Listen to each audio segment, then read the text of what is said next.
We've got a special selection, Little Red and the Very Hungry Lion, that I'm going to read to you today. And I brought along a special guest, the Post Oak Penguin, all the way from the South Pole to help us today. Yeehaw! Thank you so much for joining us. Shishir. Without further ado, we're going to read Little Red and the Very Hungry Lion.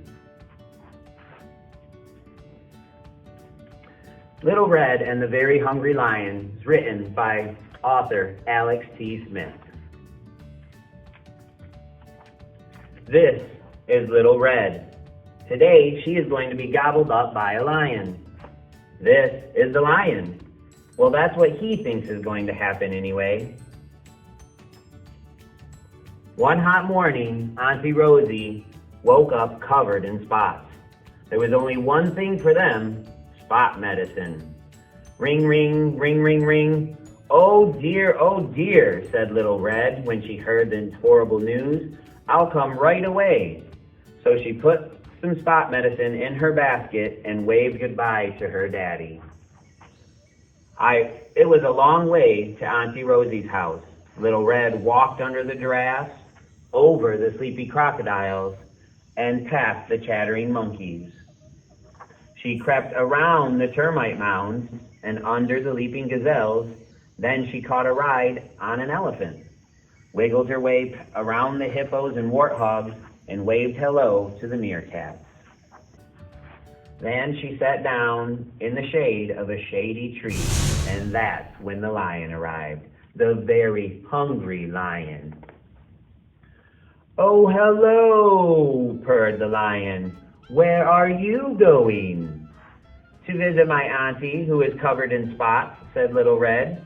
In the time it took for his tummy to rumble, the very hungry lion had cooked up a very naughty plan. And it says on this page, his very clever plan includes 1. Sneaking off to Aunt Rosie's house. 2. Hide her in a cabinet. 3. Dress up as Auntie Rosie. 4. Wait a bit. 5. Jump up and eat Little Red. 6. Eat Auntie Rosie for dessert. 7. Well done, you are a very clever lion. And he rushed off to put his plan into action. When he arrived, the very hungry lion stuffed Auntie Rosie in a cabinet and locked the door. Then he squeezed himself into her nightgowns and covered himself all over in spots. Of course, when Little Red arrived, she realized right away it wasn't Auntie Rosie sitting in the bed. She quickly looked around and spotted her auntie peeking through a gap in the cabinet. Then Little Red decided that she was going to teach this naughty lion a lesson. Red made the very hungry lion brush his teeth until they sparkled. Oh, Auntie, sighed Little Red, what an old nightgown you are wearing. And before the very hungry lion knew it, Little Red had found a much prettier dress for him to wear. This had not been part of the lion's plan either. But the goat and Little Red sure are enjoying themselves. The lion yelled, "Stop! I am a very hungry lion and my tummy is grumbling." Little Red pointed her finger. Well, trying to eat children and aunties is very naughty, and if you were hungry, all you had to do was ask for some food. The very hungry lion let Auntie Rosie out of the cabinet and said sorry ever so politely. Little Red gave Auntie the spot medicine, which worked immediately. Then the three of them gobbled up a whole basket of donuts together. The lion had 5.